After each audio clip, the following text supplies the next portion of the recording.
Hello everyone, welcome back here. So let's start our chapter Structural Organization in Animals. इस chapter में हमें 3 topics पढ़ने हैं. First is animal tissue, second is frog and third is your cockroach. So these are the three topics that you have to cover in this chapter. So सबसे पहले हम करेंगे structural organisation in animals. So tell me, comment down, what are the properties of animals. Animals की क्या properties होती है? So tell me the basic properties first of all. What are the basic properties of animals? So animals are multi cellular. Multi cellular, अगर हम इस word को break करेंगे तो multi means many and cellular का मतलब होता है सेल्स. तो मल्टी सेलुलर का मतलब होता है बहुत सारे सेल्स. तो एनिमल्स के पास क्या होते हैं? बहुत सारे सेल्स होते हैं. बहुत सारे क्या होते हैं? हमारे पास सेल्स होते हैं. एनिमल्स कैसे होते हैं? यूकैरियोट्स होते हैं. यूकैरियोट्स मतलब हमारे पास वेल डिफाइंड न्यूक्लियस प्रेजेंट है. So we are eukaryotes, we have well defined nucleus. Third is heterotrophs. We are heterotrophs, we depend on other plants और एनिमल्स फॉर द फूड. हम अपने खाने के लिए, हम प्लांट्स या एनिमल्स किसी दूसरे पर डिपेंडेंट है. हम अपने खाना खुद से नहीं बनाते हैं. Then holozoic mode of nutrition. What is holozoic mode of nutrition? Holozoic mode of nutrition का मतलब होता है कि हम सबसे पहले फूड को कम्प्लीटली खाते हैं, इंजेस्ट करते हैं, खाते हैं, और फिर उसको हम क्या करते हैं? डाइजेस्ट करते हैं, फिर उसको हम पचाते हैं. तो this is known as holozoic. What is holozoic? Holozoic मतलब हम पहले कंप्लीटली फूड को हम इंजेस्ट करते हैं, खाते हैं, फिर उसको क्या करते हैं? हम डाइजेस्ट करते हैं, पचाते हैं. ऑलराइट, ये देखिए, ये हमारा कंप्लीट फूड है. इसको हमने इंजेस्ट किया, इसको हमने खाया. हमारी बॉडी के अंदर ये जो हमारा डाइजेस्टेड फूड है ये ब्रोक हो जाता है. छोटे छोटे पार्ट्स में क्या हो जाता है? ब्रोक हो जाता है. सो मतलब हमारे पास जो लार्जर मॉलिक्यूल्स होते हैं, जो लार्जर मॉलिक्यूल्स होते हैं हमारे फूड के, वो सिंपल में कन्वर्ट हो जाते हैं टूट टूट के. ठीक है. अब जो एनिमल्स होते हैं वो मेटाजोअन्स होते हैं. मेटाजोअन्स का मतलब होता है मल्टी सेलुलरिटी होती है. वही मतलब हमारे पास बहुत सारे सेल्स प्रेजेंट होते हैं. ठीक है. हमारे पास अदर प्रॉपर्टीज़ भी होती है like growth, reproduction, locomotion. Locomotion, what is locomotion and what is the difference between locomotion and movement? Please comment down, what is the difference between locomotion and movement. So locomotion का मतलब होता है position के अंदर change लाना. Position के अंदर जब चेंज आता है that is known as locomotion. और मूवमेंट का मतलब होता है पॉस्चर चेंज होना सिर्फ और सिर्फ. ठीक है. रिप्रोडक्शन का मतलब होता है, री मतलब होता है अगेन, एंड प्रोडक्शन का मतलब होता है प्रोड्यूस, मतलब ऑफस्प्रिंग्स को प्रोड्यूस करना, that is known as reproduction. ठीक है. दोबारा समझिए, लोकोमोशन और मूवमेंट के अंदर डिफरेंस क्या है. लोकोमोशन का मतलब होता है पोजीशन के अंदर चेंज आना, और मूवमेंट का मतलब होता है पोस्चर के अंदर चेंज आना. तो मूवमेंट में हमारी पोजीशन चेंज नहीं होती है. मूवमेंट के अंदर हमारा सिर्फ पोस्चर चेंज होता है. फॉर एग्जाम्पल, हम बैठे बैठे अपने हाथ हिला रहे हैं, so that is known as change in the posture. लेकिन हमने अपनी पोजीशन चेंज नहीं करी है. लेकिन लोकोमोशन में हमारी पोजीशन चेंज होगी, और अगर हम इधर से उधर जाएंगे, पोजीशन चेंज होगी, तो ऑब्वियसली हमारा पोस्चर भी चेंज होगा. Right. So this is the difference between locomotion and movement. Alright, now let's read about structural organisation. Structural organisation का मतलब होता है कि how things are organised in animals. हम स्ट्रक्चरल ऑर्गेनाइजेशन पढ़ रहे हैं, किस में पढ़ रहे हैं? एनिमल्स में पढ़ रहे हैं. हमारे चैप्टर का नाम क्या है? Structural organisation in animals. तो हम स्ट्रक्चरल ऑर्गेनाइजेशन पढ़ रहे हैं किसमें? एनिमल्स के अंदर. तो स्ट्रक्चरल ऑर्गेनाइजेशन का मतलब क्या है कि कैसे जो चीज़ें हैं वो ऑर्गेनाइज्ड हो रही हैं. अब ये जो चीज़ें हैं, these things, what are they? क्या है ये हमारे सेल्स हैं. ये जो हमारे सेल्स हैं ये कैसे ऑर्गेनाइज हो रहे हैं हमारे एनिमल्स के अंदर, ये हमें इस चैप्टर में पढ़ना है. ठीक है. तो चीज़ें, what are these things? These are cells. Cells क्या बनाते हैं? टिश्यूज़ बनाते हैं. टिश्यूज़ क्या बनाते हैं? हमारे ऑर्गन्स बनाते हैं. ऑर्गन्स क्या बनाते हैं? हमारे ऑर्गन सिस्टम बनाते हैं. ठीक है. Now there is a basic difference between unicellular and multicellular. What are unicellular organisms and what are multicellular organisms? So tell me the difference between unicellular and multicellular. जो organisms होते हैं they can be unicellular and they can be multicellular. ठीक है. Unicellular कैसे होते हैं? Single celled organisms होते हैं. ऐसे ऑर्गेनिज्म जिसके अंदर सिंगल सेल होता है. इसके अंदर सिंगल सेल ही हमारे सारे फंक्शंस को परफॉर्म करता है. राइट. फॉर एग्जाम्पल आपका अमीबा एंड पेरामीशियम. मल्टी सेलुलर क्या होते हैं? वी आर मल्टी सेलुलर, मतलब हमारे अंदर जो ऑर्गन्स हैं, जो हमारे जितने भी पार्ट्स हैं, उनके अंदर वर्क डिवाइड है. कोई एक चीज़ नहीं करती हमारी बॉडी के अंदर सारे काम. So the work is divided in a body, right. So many cells present, हमारी बॉडी के अंदर मैनी बहुत सारे सेल्स प्रेजेंट होते हैं. सो मल्टी सेलुलर ऑर्गेनिजम्स ऐसे होते हैं जिनके अंदर सेल्स, बहुत सारे सेल्स प्रेजेंट होते हैं और उनके अंदर डिवीजन ऑफ लेबर है. डिवीजन ऑफ लेबर का मतलब काम डिवाइडेड है, कोई एक चीज़ नहीं कर रही है हमारी बॉडी के अंदर सारा काम. So the work is divided in a body. So for example है हाइड्रा, वी एनिमल्स, हम खुद भी हैं, ठीक है.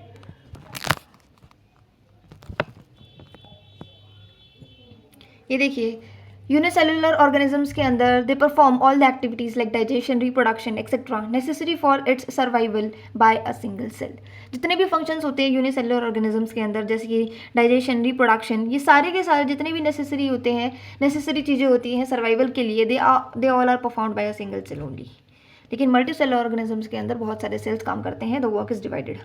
Okay, now the next is animals. हमने हमारे चैप्टर का नाम अभी खोला है, राइट. सो हमारे चैप्टर का नाम क्या था? Structural organisation in animals. अभी हमने क्या समझा है? स्ट्रक्चरल ऑर्गेनाइजेशन का मतलब समझा है अभी सिर्फ. अब इन एनिमल्स वो हम पढ़ेंगे, राइट. तो एनिमल्स के अंदर क्या होता है? ऑर्गेनाइजेशन ऑफ सेल्स, फिर टिश्यू ऑर्गेनाइज होकर क्या बनते हैं? ऑर्गन बनते हैं. ऑर्गन ऑर्गेनाइज होकर क्या बनते हैं? हमारे ऑर्गन सिस्टम बनते हैं, ठीक है. सिमिलरली हम ऐसे एग्जाम्पल ले सकते हैं. For example ABCD is a letter. Letter से क्या बनते हैं? लेटर ऑर्गेनाइज होकर क्या बनते हैं? वर्ड्स ऑर्गेनाइज होकर क्या बनते हैं? सेंटेंस बनते हैं. ऐसे ही सेंटेंस ऑर्गेनाइज होकर क्या बनता है? हमारा पैराग्राफ बनता है. सिमिलरली हमारी बॉडी के अंदर, एनिमल्स की बॉडी के अंदर ऑर्गेनाइजेशन कैसा होता है सेल्स का? जो हमारे सेल्स होते हैं वो ऑर्गेनाइज होकर क्या बनते हैं? टिश्यू बनते हैं. टिश्यू ऑर्गेनाइज होकर क्या बनते हैं? हमारे ऑर्गन्स बनते हैं. एंड ऑर्गन्स ऑर्गेनाइज होकर क्या बनता है? हमारा ऑर्गन पूरा सिस्टम बनता है. Organ system is like respiratory system, circulatory system, excretory system, ठीक है. ये सारे तो हमारे जो सेल्स होते हैं वो टिश्यू बनते, सेल्स से टिश्यू बनते हैं, टिश्यू से ऑर्गन्स बनते हैं, एंड ऑर्गन से हमारा क्या बनता है? ऑर्गन सिस्टम बनता है, ठीक है. In animal kingdom we will see that some animals body only have cells in some tissues and further organ in organ system. हम एनिमल किंगडम के अंदर पढ़ेंगे कि कुछ एनिमल्स के अंदर, उनकी बॉडी के अंदर किसी में सिर्फ सेल्स होंगे, किसी में टिश्यूज़ भी होंगे, किसी में सिर्फ ऑर्गन होगा, किसी में ऑर्गन सिस्टम होगा. और हम जो हमारे एनिमल्स हैं, हमारे अंदर क्या है? सारी चीज़ें होती हैं, ठीक है. तो ऐसा ज़रूरी नहीं है कि हर ऑर्गेनिज्म के अंदर सारी चीज़ें पाई जाए. सेल्स भी पाए जाएँ, टिश्यूज़ भी पाए जाए, ऑर्गन भी पाया जाए, ऑर्गन सिस्टम भी पाया जाए, ऐसा ज़रूरी नहीं है. हम एनिमल किंगडम में ये चीज़ पढ़ेंगे, right. Now what is tissue? Tissue is a group of similar cells having common origin with some intercellular substance and performing a specific function. What is tissue? Tissue क्या है? Similar cells का group है जिनका एक common origin है, कि वो एक ही उससे originate हुए हैं. That is known as common origin, ठीक है. With some intercellular substance and performing a specific function. क्या करते हैं? ये एक स्पेसिफिक फंक्शन को परफॉर्म करते हैं. इनके पास क्या होता है? टिश्यूज़ के पास क्या होता है? इंटरसेलुलर सब्सटेंस होते हैं. Let's understand it with a diagram, ठीक है. सो ये हमारे सिमिलर सेल्स हैं, ठीक है. ये हमारे सिमिलर सेल्स हैं. अब ये जो ब्लू वाला है दैट आर सेल्स. ये जो दो ब्लू सेल्स है इनके बीच में क्या होगा? आपका इंटरसेलुलर सब्सटेंस होगा, या फिर इसको हम एक्स्ट्रा सेलुलर मैट्रिक्स भी कह सकते हैं, ठीक है, बिटवीन दी सेल्स. तो टिश्यूज़ क्या है? ग्रुप है सिमिलर सेल्स. ये देखो सेम सेल्स है ना सारे ब्लू वाले. तो टिश्यू क्या है? सिमिलर सेल्स का ग्रुप है जिनके पास कॉमन ओरिजिन होगा, इनके पास इंटरसेलुलर सब्सटेंस होगा, और क्या करते हैं? एक स्पेसिफिक फंक्शन को परफॉर्म करते हैं. सो this is the definition of tissue, and ये आपके एग्जाम में आई हुई है, तो प्लीज़ इसे अच्छे से पढ़िए. This is the line of NCERT, ठीक है. अब दिस इज योर स्पर्म, ठीक है. ये आपका स्पर्म है, ये ओवम है. जब स्पर्म और ओवम फ्यूज होते हैं तो क्या बनाते हैं? जाइगोट बनाते हैं. And zygote is a single cell, ठीक है. फिर जाइगोट क्या करता है? डिवाइड करता है. पहले वो 2 सेल स्टेज बनाता है, 2 सेल, फिर 4 सेल बनाता है. जैसे जैसे मैच्योर होता है, जैसे जैसे ग्रो होता है, तो सिंगल सेल से फिर डबल सेल बन जाएगा, 2 सेल स्टेज हो जाएगी, फिर 4 सेल आ जाएगी, फिर 8 सेल आएगी, फिर 16 सेल आएगी. ऐसे ही 32 सेल जब स्टेज आती है, that 32 celled stage is known as blastula. जो 32 सेल्ड स्टेज होती है उसको हम ब्लास्टुला कहते हैं, और इसके बाद की जो स्टेज होती है उसको हम गैस्ट्रुला कहते हैं, राइट. क्या बोलते हैं? गैस्ट्रुला बोलते हैं, गैस्ट्रुला. गैस्ट्रुला का मतलब क्या होता है? जहाँ पे आपके ऑर्गन्स क्या होते हैं? डेवलप होते हैं. धीरे धीरे आपके ऑर्गन्स क्या होते हैं? बनना स्टार्ट हो जाते हैं. That process is known as gastrulation, ठीक है. अभी हमने ऊपर एक टिश्यू की डेफिनेशन में हमने एक वर्ड पढ़ा, that is common origin. What is the meaning of common origin? क्या मतलब है कॉमन ऑरिजिन का? कॉमन ऑरिजिन का मतलब है a particular tissue will have the same origin और will be derived from same germ layer. यहाँ पे कॉमन ऑरिजिन का मतलब है जर्म लेयर सेम होना, सेम जर्म लेयर से उसका अराइज होना, that is known as common origin. Alright,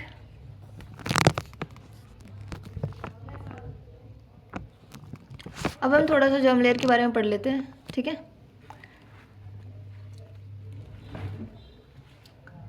right. Germ layer हमारे पास 3 जर्म लेयर्स होती है, ectoderm, mesoderm and endoderm. Ectoderm is the outer most layer. ठीक है, मेसोडर्म बीच वाली होती है एंड एंडोडर्म हमारी सबसे अंदर वाली होती है. So these are the 3 germ layers. ठीक है, सो जैसे कि फॉर एग्जांपल हमारे पास न्यूरल टिश्यू है. न्यूरल टिश्यू एक्टोडर्म से राइज होता है, राइट. एक्टोडर्म मतलब सबसे बाहर वाली जो लेयर होती है हमारी. कनेक्टिव टिश्यू मेसोडर्मल होता है.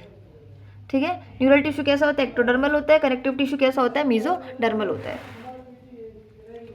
अब हमारे पास सेल्स हैं. सेल्स से क्या बनता है? अभी हमने पढ़ा पीछे, टिश्यूज बनते हैं. सेल्स से क्या बनता है? टिश्यूज बनते हैं. टिश्यूज अब जो है हमारे on the basis of structure and function of the cell, cell के स्ट्रक्चर और फंक्शन के बेसिस पे हमारे पास 4 टाइप के टिश्यूज होते हैं हमारी एनिमल की बॉडी के अंदर. So what are they? Epithelial tissue, connective tissue, muscular tissue and neural tissue. ECMN, इससे आप याद कर सकते हो. ECMN, epithelial tissue, connective tissue, muscular tissue and neural tissue. These are the 4 tissues that are present in your body on the basis of the structure and function of the cell. ठीक है, tissues से क्या बनते हैं? आपके organs बनते हैं. ठीक है, ऑर्गन्स लाइक स्टमक. ठीक है, ऑर्गन लाइक स्टमक, हमारी जो स्टमक होता है इसके पास 4 टिश्यूज होते हैं, एपिथेलियल भी, कनेक्टिव भी, मस्कुलर भी, न्यूरल भी. राइट, ऑर्गन से आपको क्या बनता है? ऑर्गन सिस्टम बनता है. ऑर्गन से आपको क्या बनता है? ऑर्गन सिस्टम बनता है. ऑर्गन से आपको क्या बनता है? ऑर्गन सिस्टम बनता है. हमारे जितने भी ऑर्गन्स होते हैं, all the organs like stomach, lungs, heart will have these tissues arrange in specific proportion and pattern. जितने भी ऑर्गन्स हैं हमारे, जैसे कि स्टमक, लंग्स, हार्ट, इन सबके पास जो टिश्यू होगा वो एक स्पेसिफिक प्रोपोर्शन के अंदर अरेंज होगा और एक स्पेसिफिक पैटर्न के अंदर अरेंज होगा. इस ऑर्गन से आपके आगे जाके क्या बनेंगे? ऑर्गन सिस्टम बनेंगे आपके आगे जाके. ऑर्गन सिस्टम मतलब for example digestive system. Digestive system के अंदर आपके जैसे कि स्टमक, इंटेस्टाइन, ये सारी चीज़ें आ जाती हैं. तो ऑर्गन सिस्टम बनता कैसे है? जब 2 या फिर 2 से ज़्यादा ऑर्गन्स आपस में इंटरैक्ट करते हैं फिजिकली या फिर केमिकली. ठीक है, जब ऑर्गन सिस्टम बनता कैसे है? जब 2 या फिर 2 से ज़्यादा ऑर्गन्स आपस में इंटरैक्ट करते हैं, whether it is physically and chemically, physically और केमिकली, तो क्या बनाते हैं? हमारे ऑर्गन सिस्टम बनाते हैं. जब 2 या 2 से ज़्यादा ऑर्गन्स आपस में इंटरैक्ट करते हैं फिजिकली और केमिकली, उसको हम क्या बोलते हैं? वो क्या बनाते हैं? ऑर्गन सिस्टम बनाते हैं. So now there are the 2 questions. The structure of this cell vary according to their function. So tissues are different and classified into how many types. हमारे जो टिश्यूज हैं वो स्ट्रक्चर और फंक्शन के basis पे कितने टाइप्स के होते हैं? अभी हमने ऊपर पढ़ा, there are 4 types of tissue on the basis of structure and function of the cells. कौन से हमारे? ECMN, epithelial, connective, muscular and neural. ये आपको याद होना चाहिए. नेक्स्ट क्वेश्चन क्या है हमारा? In which organisms all the functions like digestion, respiration, reproduction are performed by a single cell. ऐसा कौन सा ऑर्गेनिज्म है जिसके अंदर सारे के सारे functions, necessary functions like digestion, respiration, reproduction, ये सारे के सारे एक सिंगल सेल के द्वारा किए जाते हैं, that are known as unicellular organisms. तो अभी हमने पीछे पढ़ा था व्हेन 2 और मोर ऑर्गन्स इंटरैक्ट फिजिकली. तो फिजिकली का मतलब क्या है यहाँ पे? अभी हमने पीछे क्या पढ़ी थी? एक लाइन पढ़ी थी कि जब 2 या फिर 2 से ज़्यादा ऑर्गन्स आपस में इंटरैक्ट करते हैं तो वो ऑर्गन सिस्टम बनाते हैं, राइट. तो जब 2 या फिर 2 से ज़्यादा ऑर्गन्स आपस में इंटरैक्ट करते हैं, फिजिकली इंटरैक्ट करते हैं, इसका मतलब क्या है? कि जो ऑर्गन्स है वो आपस में फिजिकली कनेक्टेड है. और केमिकली इंटरैक्ट करते हैं, इसका मतलब क्या है? कि they release enzymes, digestive juices etcetera and forms the organ system. Chemically करते हैं तो इसका मतलब क्या है? वो एंजाइम्स रिलीज करते हैं, डाइजेस्टिव जूसेस रिलीज करते हैं और क्या बनाते हैं? आपका ऑर्गन सिस्टम बनाते हैं. ठीक है, ऑर्गन सिस्टम बनाते हैं, राइट. फॉर एग्जाम्पल कि आपका डाइजेस्टिव सिस्टम है. ठीक है, डाइजेस्टिव सिस्टम है, इसके अंदर आपका जो गैस्ट्रिक जूस आ गया, तो यहाँ पे आ गया ना डाइजेस्टिव जूस, तो ये आपका क्या बन जाएगा? ऑर्गन सिस्टम बन जाएगा पूरा. सो this is your digestive system. अब हमारे पास 4 बेसिक टाइप के टिश्यूज़ होते हैं और अभी हमें उनका स्पेसिफिक फंक्शन पढ़ना है. आगे जाके हम इस पूरे चैप्टर में एक एक करके पूरे टिश्यू को डिफाइन करेंगे. हर एक टिश्यू को अलग अलग करके डिफाइन करेंगे. हर एक टिश्यू की आपको अलग अलग वीडियो भी मिलेगी.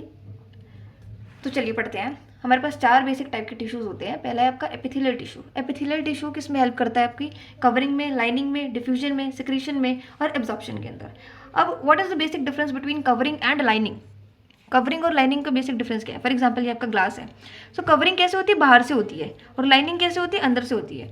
फॉर एग्जाम्पल अभी हमने ये लिया एक, ये देखिए, ये हमारे पास एक बॉक्स टाइप है, ठीक है। तो हमारी कवरिंग क्या होगी? पहले हम कवरिंग और लाइनिंग के बीच का बेसिक डिफरेंस समझते हैं। So what is covering? Covering आपकी बाहर से होगी, यहाँ से बाहर से। कवरिंग कैसे होगी? आपकी यहाँ से बाहर से होगी। और जो लाइनिंग है वो आपकी यहाँ से अंदर से होगी। लाइनिंग कैसे होगी? आपकी अंदर से होगी, लेकिन कवरिंग आपकी बाहर से होगी। तो कवरिंग आपको क्या करती है? प्रोटेक्शन देती है। कवरिंग क्या देती है? हमें प्रोटेक्शन देती है, लेकिन लाइनिंग कैसे होती है? हमारी अंदर से होती है, ठीक है। लाइनिंग अंदर से होगी और कवरिंग आपकी यहाँ से बाहर से होगी। सो this is the basic difference between covering and lining. Diffusion में हेल्प करेगा, ठीक है, फिर सिक्रीशन में हेल्प करेगा और एब्जॉर्प्शन में हेल्प करेगा। ये सारे काम किसके? हमारे एपिथेलियल टिश्यू के। सेकंड इज जो कनेक्टिव टिश्यू। कनेक्टिव टिश्यू का काम क्या है? सपोर्ट में हेल्प करेगा और लिंकेज में हेल्प करेगा। कनेक्ट करता है। कनेक्ट का मतलब क्या होता है? लिंक करना किसी चीज़ को। सो जो हमारा कनेक्टिव टिश्यू है वो सपोर्ट और लिंकेज में हेल्प करता है। कनेक्टिव टिश्यू के अंदर हमें पढ़ना क्या है? ब्लड पढ़ना है, आपके बोन्स पढ़ने और कार्टिलेज पढ़ना है, ठीक है। फिर आता है आपका मस्कुलर टिश्यू। मस्कुलर टिश्यू किस में हेल्प करता है? लोकोमोशन एंड मूवमेंट में हेल्प करता है। आपका इसके ऊपर पूरा चैप्टर है मस्कुलर टिश्यू के ऊपर। लोकोमोशन एंड मूवमेंट आपका चैप्टर है पूरा, राइट। आगे जाके हम पढ़ेंगे ये भी। फिर आपका न्यूरल टिश्यू। न्यूरल टिश्यू के अंदर आपका कंट्रोल एंड कोऑर्डिनेशन आ जाता है, ये भी आपको पूरा चैप्टर है। तो ये दोनों चैप्टर आपको आगे जाके पढ़ने हैं, ठीक है। सो that's all for today's class. आगे जाके हम हर टिश्यू को एक एक करके पढ़ेंगे, एक एक वीडियो बनेगी, हर टिश्यू की आपको एक एक वीडियो बनेगी, बिल्कुल अच्छे से एक्सप्लेनेशन मिलेगी। प्लीज़ वेट करिए आगे की वीडियो के लिए, and please like, share and subscribe my channel. So आगे जाके हम एक एक करके पढ़ेंगे। पहले हम एपिथेलियल टिश्यू पढ़ेंगे, फिर कनेक्टिव पढ़ेंगे, फिर मस्कुलर पढ़ेंगे एंड देन न्यूरल पढ़ेंगे। तो कल जो आपको वीडियो मिलेगी that is on epithelial tissue. Okay, so that's all for today's class. Thank you and bye.